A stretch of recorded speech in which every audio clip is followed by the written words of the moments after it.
Today we're learning about the metric system. You may have covered some of this in science.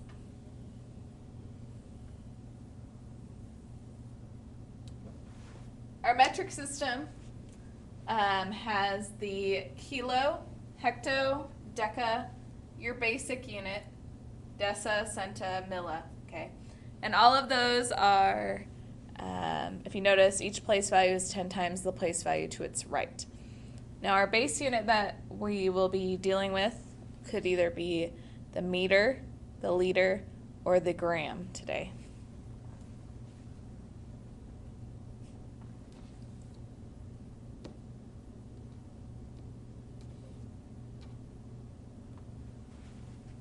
So we have a story. Most eagles have a wingspan of about 180 centimeters. The harpy eagle has a wingspan of 2.4 meters. Which is greater, 180 centimeters or 2.4 meters?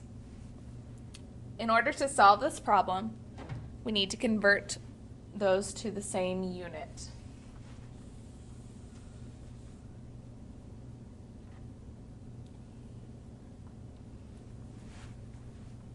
So let's go ahead and convert 2.4 meters to centimeters. Since 1 meter would be 100 centimeters, we're going to multiply by 100.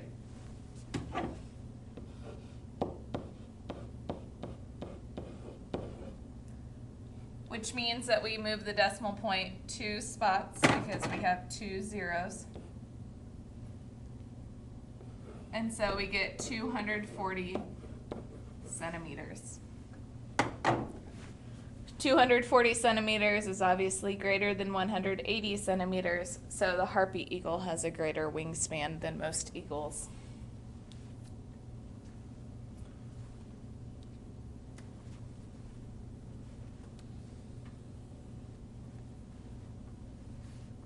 We have the basic units that we're going to be working with are the kilo, the basic unit, centa, and millimeters.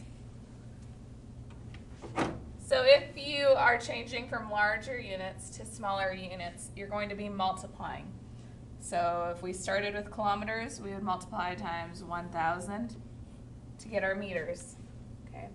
Meters, we would multiply times 100 to get centimeters. And centimeters, we would multiply times 10 to get our millimeters. Just the same thing, if we're going the opposite direction from smaller units to larger units, we're going to be dividing. So millimeters to centimeters, we divide by 10. Centimeters to meters, we divide by 100. And meters to kilometers, we divide by 1,000. And you will be applying that basic concept throughout this section today. So here we have 7/10 centimeters equals how many millimeters? We're going from larger units to smaller units. So, because we're going from larger units to smaller units, we're multiplying. If you look back at that chart that we just looked at, centimeters to millimeters, I need to multiply by 10. So if I take 0.7 times 10, I get 7 millimeters. And that's my answer.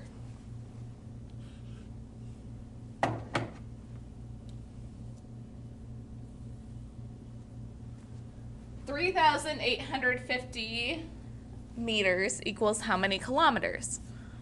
On this one, I'm going from smaller units to larger units.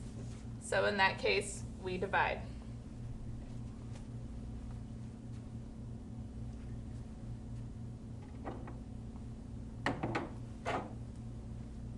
Meters to kilometers, I divide by 1,000.